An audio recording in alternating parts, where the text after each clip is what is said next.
My family threw me a baby shower. The cake was brought out, and it read, "Congratulations on your accidental pregnancy." My mother and sister laughed and said, "Have you booked a DNA test yet? It might be faster to just throw it out." Then my sister picked up my baby and threw her into the pool. I screamed, and the entire party froze in horror. The autumn morning in Boston was wrapped in clear air and gentle sunlight. Elizabeth Harper stood at the kitchen counter, taking a sip of coffee while gazing out the window. The trees in the garden had begun to change color beautifully, and the dew-soaked lawn glistened in the sunlight. She could hear her 6-month-old daughter, Lily, making soft breathing sounds through the baby monitor. Elizabeth smiled gently. Married for just over a year and a mother for 6 months, her life had changed in the blink of an eye. But she felt this quiet happiness was irreplaceable. Her career as a graphic designer was also going well. She was able to work from home and manage her job while taking care of her daughter. Her husband, Michael, had left early for work. He said he worked in the real estate industry but didn't talk much about the specifics. Elizabeth didn't mind.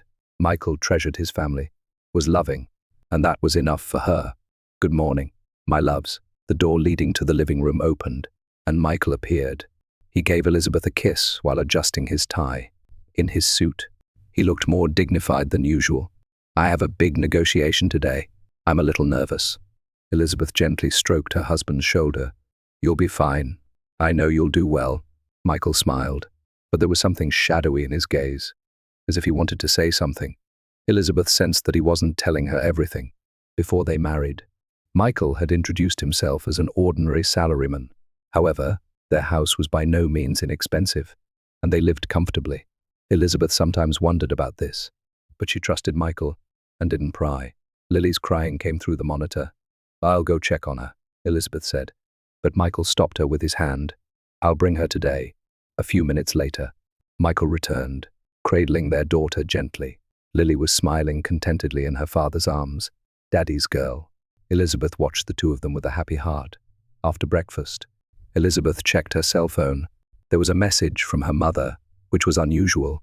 "It's from Mother," she told Michael. "She wants to throw a baby shower for Lily." Michael's expression clouded. He knew Elizabeth's relationship with her family was complicated. Elizabeth's mother, Margaret, and her sister, Sophia.co, owned a famous boutique called Elegance in the local area. They were respected figures in Boston's suburban society and valued their status and reputation above all else. When Elizabeth rushed into marriage after becoming pregnant with Michael's child, the two of them strongly opposed it. They were ashamed of the shotgun wedding and called Elizabeth a disgrace to the family. "Are you sure you're okay with this?" Michael asked worriedly. Elizabeth took a deep breath. "I don't know, but maybe Mother has changed. Maybe she's starting to care about Lily." Michael still looked skeptical. "I won't let them hurt you. If anything happens, we'll leave right away." Elizabeth smiled at her husband gratefully. "Thank you, but this might be a good opportunity to repair my relationship with my family. I want Lily to know she has a grandmother and an aunt." She picked up her phone and began to reply. "A baby shower. What a lovely idea. I'd be happy to attend." The moment she pressed the send button, anxiety crossed Elizabeth's mind. Had her mother and Sophia really changed? Or did they have some other intention? She gazed out the window, thinking. The shadows of the trees in the garden stretched long, like an omen of some kind. Michael placed his hand gently on Elizabeth's shoulder. "Whatever happens, we're a family. You have me and Lily. Don't forget that." Elizabeth clasped her husband's hand tightly. His words gave her courage. As the weekend approached, anxiety swirled in Elizabeth's chest. Standing in front of the closet in their bedroom, she was struggling with choosing an outfit for what felt like the 100th time. Several dresses she had tried on and taken off were spread across the bed. "You look good in all of them," Michael said as he tied his tie. He was already dressed in a deep navy suit, ready to go. "I especially like the blue dress. It brings out the color of your eyes." Elizabeth looked critically at her reflection in the mirror. "Mother and Sophia will definitely say something about my appearance. I need to be perfect." Michael put his hands on her shoulders and met her eyes in the mirror. "You're beautiful, and their opinions don't matter, I know. But," Elizabeth sighed deeply, "it's the first time the whole family will be together in a long time. I don't want to embarrass myself in front of everyone." Michael kissed her cheek. "It's going to be fine, I'll be with you. If you feel uncomfortable, just signal me." We'll leave right away. Lily began to fuss in the next room, while Michael went to get the baby. Elizabeth finally decided on the blue dress. It was a simple, yet elegant design that beautifully showed off her slim figure. What do you think of Mummy's dress? Michael returned with Lily in his arms. Lily reached out, trying to touch Elizabeth's dress. She seems to like it too. Elizabeth showed a genuine smile for the first time. Now let's get you ready, young lady. A small pink dress and a ribbon headband. Lily looked as adorable as an angel. When the three of them stood in front of the mirror, Elizabeth felt a warmth in her chest. No matter what happened, she had these two. They were her real family. They got into the car and began driving to her childhood home in the suburbs. Spring sunlight streamed through the windshield, and the trees along the road glowed with fresh green leaves. Lily had begun to fall asleep in her car seat. Actually, I have an important call about work today, Michael said, keeping his eyes on the road. But don't worry, I'll only step away if necessary. Elizabeth looked at her husband. Are you sure? You said it was an important matter. You and Lily are my priority. Michael's voice was quiet but full of determination. Work can wait. Elizabeth placed her hand over his. It was a feeling of gratitude she couldn't put into words. As the car moved forward, Elizabeth's mind was pulled back into the past. Every time she traveled this road, she immersed herself in childhood memories. Young Elizabeth, always seeking her mother's attention. But Margaret's eyes were always on her sister, Sophia. Sophia is the perfect daughter, her mother often said. She takes after me. She has a sense of style. Her high school graduation, Elizabeth was honored as a top student. But that night, the family conversation was all about Sophia's cheerleading competition. When she said she wanted to study art in college, her mother laughed coldly. Be realistic. You can't make a living with that. And that day, when she announced her pregnancy with Michael, the cold stares from her mother and Sophia still pierced her heart. You've ruined our social standing, her mother said. Shameless, Sophia added. Elizabeth gazed out the window, holding back tears. Why had her mother suddenly decided to throw a baby shower now? Did she really want to meet her granddaughter? Or was there some other reason? She pondered, looking out the window. The shadows of the garden trees stretched long, feeling like some kind of premonition. We're here. Michael's voice interrupted her thoughts. Margaret Bradford's house was a large, white, New England-style building. Several cars were already parked in the perfectly maintained garden. Relatives and her mother's friends seemed to have gathered. Elizabeth took a deep breath. I'm ready.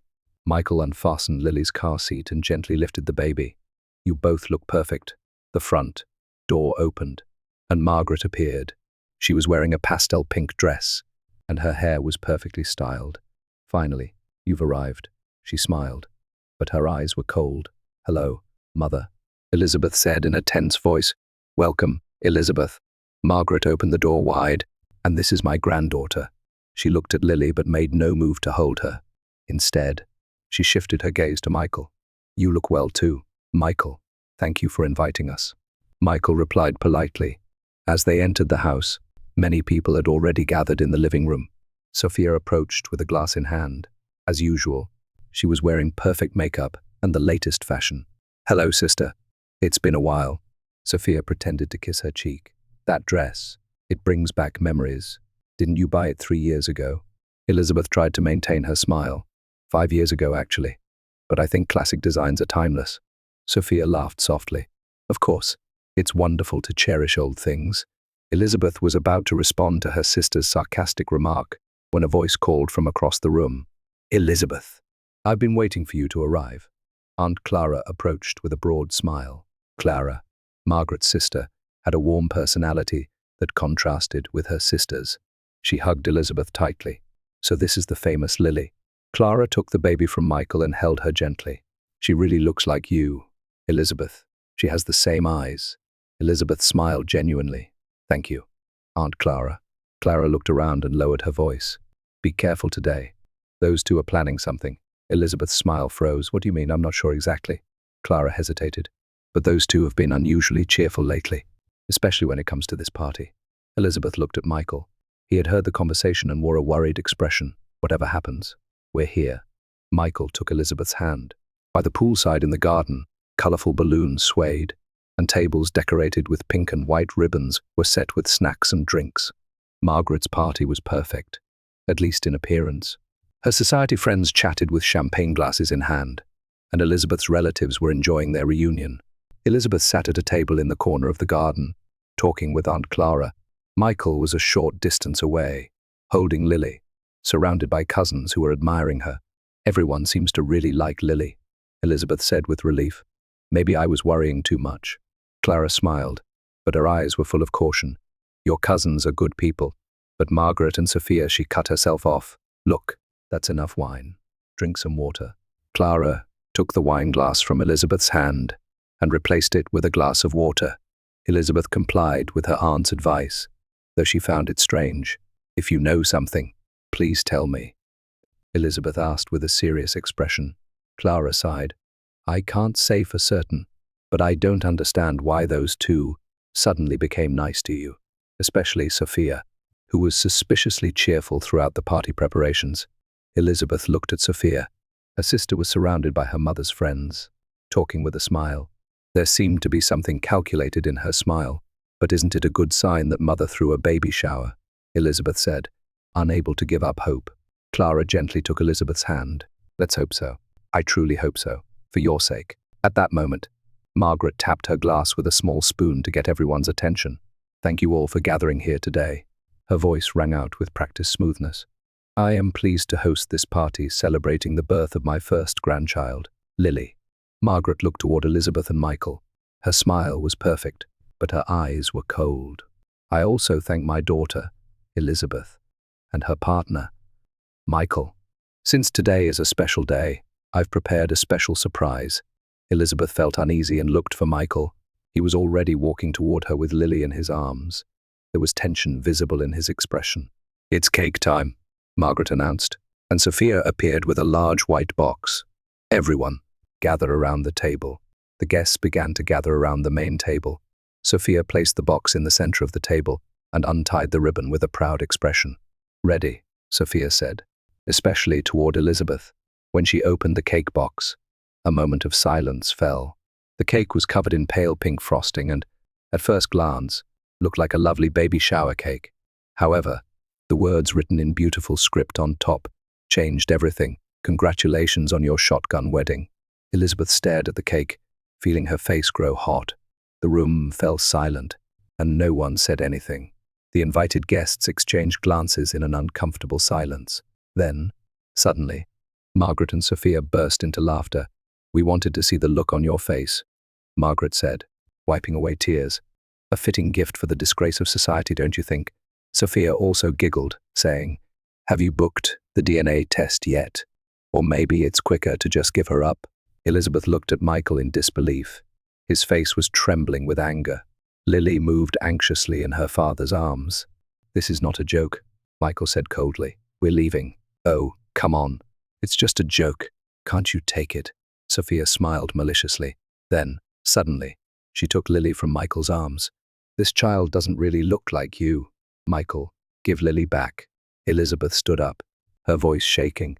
If you really love her, you should find her real father, Sophia said as she held the baby. She suddenly began walking toward the pool. What are you planning to do? Michael raised his voice. Just a joke. Sophia turned around with an eerie smile. But if she's really your daughter, shall we see if she can swim? It happened in an instant. Sophia raised her arm and threw Lily toward the pool. Elizabeth's scream cut through the air. Lily! It felt as if time had stopped. The guests stood frozen as Lily's tiny body flew through the air. Elizabeth desperately ran toward the pool, but she knew she wouldn't make it in time. At that moment, Michael dove into the pool with lightning speed. He hit the water surface violently and stretched out his arms to catch Lily. After a splash and a moment of silence, Michael surfaced with a baby in his arms. Lily began to cry in surprise, but she was safe. Well done, Michael, Aunt Clara shouted. She ran to the poolside and took Lily from Michael. It's okay, baby. Grandma's here. Elizabeth rushed to the poolside on trembling legs and embraced her daughter. Lily, are you okay? That must have been scary. Tears flowed from her eyes. Michael climbed out of the pool and turned to face Sophia, dripping wet. His eyes held an anger that Elizabeth had never seen before. This is not a joke, but a clear criminal act. His voice was cold as ice. I'm calling the police now. Don't be so dramatic. Margaret began to say. I recorded everything. Clara's voice rang out. She held up her smartphone. From the beginning. I suspected your plan. The color drained from Margaret and Sophia's faces. It was just a joke. Sophia began to make excuses, but Clara cut her off. That's enough. You two. Clara said to Margaret and Sophia, clutching her smartphone. You've been bullying Elizabeth for years, but today is the last day. The guests were frozen in fear and surprise. A heavy silence spread across the poolside, and no one could move. Elizabeth held Lily tightly as Michael stood beside her. His clothes were soaking wet, but his eyes held strong determination. We're leaving, Elizabeth quietly declared. We probably won't see each other again. Mother. Sophia. Wait. Elizabeth. Margaret said weakly. For the first time, her face showed a hint of fear. Let's talk. There's nothing to talk about, Michael said coldly. You endangered our child. This is unforgivable. Elizabeth turned to Aunt Clara. Will you come with us? Clara nodded. Of course. I'll stay by your side. The three of them, safely holding Lily, left the silent party venue. Margaret and Sophia just stood in shock, watching them leave. Before getting into the car, Elizabeth turned back one last time to look at her former home. It was a beautiful house, but now it was just a place filled with painful memories for her. Let's go, she said quietly, to our real home. As the car started moving, Lily was already beginning to sleep peacefully in her mother's arms. Michael gripped the steering wheel silently, staring ahead. Clara looked forward from the back seat and quietly said, What will you do now? Elizabeth took a deep breath. First, we'll go to the police. Then she looked at Michael. We'll take a new step forward. Michael nodded briefly. His face showed determination. I won't let anyone hurt you both again. I promise. The interview room at the police station was cold and sterile. Elizabeth held Lily on her lap, with Michael and Aunt Clara seated on either side. Across from them, a serious-faced female detective watched the video on Clara's smartphone while taking notes. This is clearly child abuse, Detective Garcia said when the video ended. Intentionally placing an infant in a dangerous situation is a serious criminal offense. What happens next? Elizabeth asked quietly. The video is conclusive evidence, Detective Garcia explained. Sophia Bradford will be arrested on charges of child abuse and assault. Your mother, Margaret, will also be questioned as an accomplice. Michael asked tensely. Will there be a trial? It's likely, Detective Garcia nodded. However, with this video, the defense probably has little room to argue. They'll likely advise a guilty plea. Elizabeth sighed deeply as she gently stroked Lily's head. To think that Mother and Sophia would end up like this. It's not your fault. Aunt Clara placed a hand on her shoulder. They chose this path themselves. After leaving the station, the three got into the car in silence. Lily was exhausted and sleeping. The journey home was wrapped in a heavy atmosphere. When they arrived home, Michael gently laid Lily in her bed. Elizabeth sat on the living room sofa, staring blankly out the window. Aunt Clara was making tea in the kitchen. Michael returned and sat next to Elizabeth. His expression was full of determination. There's something I need to tell you, he began quietly. Elizabeth looked at her husband. What is it? I haven't been completely honest with you. Michael took a deep breath. I am not just an ordinary salaryman. Aunt Clara came into the living room with tea, but, sensing the atmosphere of the conversation, Michael stopped her with his hand. You should hear this too. Clara silently nodded and sat in the chair opposite them. The truth is, I'm the owner of Harper Estates. Elizabeth's eyes widened in surprise. Harper Estates was one of the most influential real estate companies in town, known for developing many commercial facilities, office buildings, and luxury residential areas. Why? Elizabeth was at a loss for words. When I met you, I wanted to get to know you as just myself. Michael looked at Elizabeth with sincere eyes. Many women approached me because of my position and wealth. But you were different. You saw me as a person. But even after we got married, I lost the timing to confess. Michael smiled shamefacedly. And knowing you were suffering because of your family, I couldn't help. That has been weighing on my conscience. He leaned forward and took Elizabeth's hands. No more secrets. And I will take action against those who hurt my wife and daughter. His voice was calm, but cold as ice. Not just legal action, but social and economic as well. Aunt Clara quietly asked, What do you plan to do? Michael explained calmly. First, regarding the handling of the video. I have some thoughts about that. Clara interrupted. The people in this town should know what kind of people Margaret and Sophia really are. The next morning, Clara posted the recorded video on social media. With context, the events of the baby shower spread throughout the town. The reaction was swift. Within hours, condemnation of Margaret and Sophia flooded social media. The local newspaper also picked up the story, making it a news article with the headline, "Society Notables Arrested for Unbelievable Act." Photos of Margaret and Sophia were published. Protesters gathered in front of the Elegance boutique, holding handwritten signs saying, "We don't support businesses run by child abusers." Regular customers left one after another, and appointments were cancelled. 3 days later, Sophia was released on bail, but when she returned home, the boutique was deserted. Margaret was also questioned as an accomplice and was under house arrest. Their position in society crumbled overnight. Former friends avoided them, and invitations stopped coming. How did it come to this? Margaret clutched the newspaper with trembling hands. Deep wrinkles were etched on her face. If only there hadn't been that video. Sophia stared out the window, moaning, "It's all Clara's fault." A week passed, and facing financial crisis, the two received unexpected good news. An anonymous buyer had made an offer to purchase Elegance. Moreover, the proposed amount was double what they had expected. "We should sell," Sophia told her mother, "even if we continue to run it. Customers won't come back. At least with the money, we can start over in a new town." Margaret sighed. Her pride was deeply wounded, but she had to accept reality. "I suppose so." They proceeded with the sale through their lawyer. When signing the contract, Margaret hesitated for a moment but took the pen and signed. Sophia did the same. The boutique, into which they had poured most of their lives, would now pass into someone else's hands. A week after the contract, a luxury car stopped in front of Elegance. The door opened, and a man in a suit got out. Margaret and Sophia watched from the window. "That's..." Sophia's voice trembled. It was Michael Harper. He entered the boutique majestically, accompanied by several businessmen. "It can't be." Margaret turned pale. That afternoon, a small article was published in the local paper. Harper Estates acquires Elegance. New store name changed to Lily's Boutique. Planning to add community parenting support center. On the dining table at Elizabeth and Michael's home, that newspaper was spread out. Elizabeth finished reading the article and looked at her husband with surprise. "You bought it." Michael smiled gently. "I didn't take it from them. They decided to sell it themselves. I just offered twice the market price." "But why?" "There are 2 reasons," Michael explained. "First, to take that store away from them so they can never hurt you again. And second," he gazed out the window at the garden. Lily was playing in the meadow with Aunt Clara. "Second, to create something this town really needs. The parenting support center will help many families."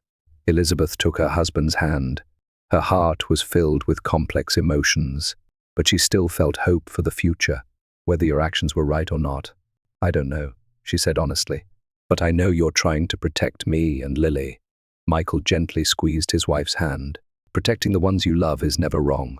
A year later, in spring, a line of people formed in front of Lily's Boutique and Family Center. 6 months after the grand reopening, this place had become a haven for local mothers. Children's clothes and parenting goods were sold in the store, and, in the backspace, parenting consultations and mothers' networking events were held. "Everything is going well." Elizabeth placed her hand on Michael's arm and smiled. Her stomach was greatly swollen 1 month, until the birth of their second child. Lily was already a 1.5 years old, energetically walking while holding her father's hand. "Your suggested designs are popular." Michael looked lovingly at his wife. "This project succeeded because of your creativity." Elizabeth smiled. She was in charge of the store's interior design and selection of children's products. Her graphic design skills were also utilized in the store's logo and brochures. "Aunt Clara's program is also well received, isn't it?" Aunt Clara held a grandparents' childcare support course once a week at the facility. It was supported by many elderly people as a place to learn modern parenting methods and how to interact with grandchildren. On the opposite side of town, in a small apartment, Margaret and Sophia were looking out the window. The two, who once lived in a luxury home, were now in economic difficulties. having lost their social credit. After the guilty verdict in court, Sophia received a suspended sentence. Margaret was also ordered to perform community service. "It's crowded again," Sophia said bitterly. From their new apartment, they could see their former elegant store across the street. Witnessing it thriving more than before was daily torture for the two. "I can't stand seeing how happy they are," Margaret muttered. Even if they wanted to start a new business, no one in the area would deal with them. Michael's influence was greater than expected, making it virtually impossible to restart in this town. That same weekend, a baby shower was held at Elizabeth and Michael's home to welcome their second child. This time, it was a true celebration. Aunt Clara and close friends gathered, with smiles and warm words flowing. A toast. Aunt Clara raised her glass to new life and our bonds. Lily ran around the room with shouts of joy, and Michael watched his daughter lovingly. Elizabeth quietly observed this scene, savoring a genuine feeling of happiness. "Family is not about blood ties, but about being bound by love and respect," she whispered in her heart. Through painful experiences, she had come to understand the true meaning of family. "What are you thinking about?" Michael sat beside her and took her hand. "About happiness," Elizabeth smiled, "and about new life." She placed her hand on her stomach, feeling the pulse of the new life. The pain of the past hadn't completely disappeared, but it had made her stronger. There would be difficulties ahead, but she had a family in the true sense of the word. That was enough. Outside the window, the spring sunshine brightly illuminated the flowers in the garden, like announcing the beginning of a new season.